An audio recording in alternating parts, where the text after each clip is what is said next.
আমাদের সবার জীবনই কম বেশি দুশ্চিন্তায় পরিপূর্ণ। আপনি কি দুশ্চিন্তার জন্য কাজে মন বসাতে পারেন না?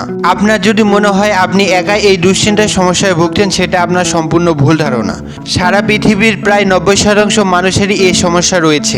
আজকের ভিডিওটিতে আমরা জানবো অতিরিক্ত দুশ্চিন্তা মুক্তির জন্য কয়েকটি জাপানি কৌশল, যেটা এর আগে আপনি কোনোদিন শুনেননি। তাই ভিডিওটি না টেনে শেষ পর্যন্ত দেখুন। তবে চলুন ভিডিওটি শুরু করি। নাম্বার 1, শোগোনাই। শোগোনাই ধারণাটি সহজভাবে বলতে গেলে এর অর্থ দ্বারাই কিছু করার নেই। এর মানে হতাশ হয়ে শেষ বলে দেওয়া নয়, বরং আপনার নিয়ন্ত্রণের বাইরে যা আপনার সাধ্যের মধ্যে নেই তা মেনে নেয় ইতিবাচক মানসিকতা। যখন আমরা মেনে নিতে পারি যে অতিরিক্ত চিন্তা অতীতের ঘটনাগুলো পরিবর্তন করবে না বা ভবিষ্যতের ফলাফলগুলোকে নিয়ন্ত্রণ করবে না, তখন আমাদের মানসিক দৃঢ়তা শিথিল হয়ে যায়। তাই আপনার জীবনে যা হয়ে গেছে তা মেনে নিন, এতে করে আপনি দুশ্চিন্তা মুক্ত থাকবেন।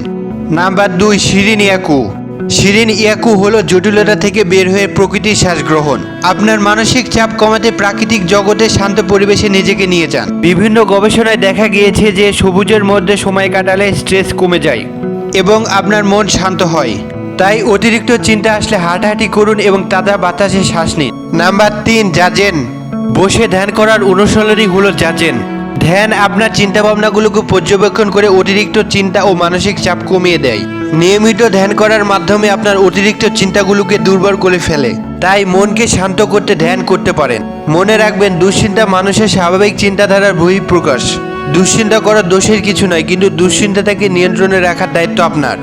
খেয়াল রাখবেন, দুশ্চিন্তা যেন আপনি নিজে নিয়ন্ত্রণ করতে পারেন, দুশ্চিন্তা যেন আপনাকে নিয়ন্ত্রণ না করে।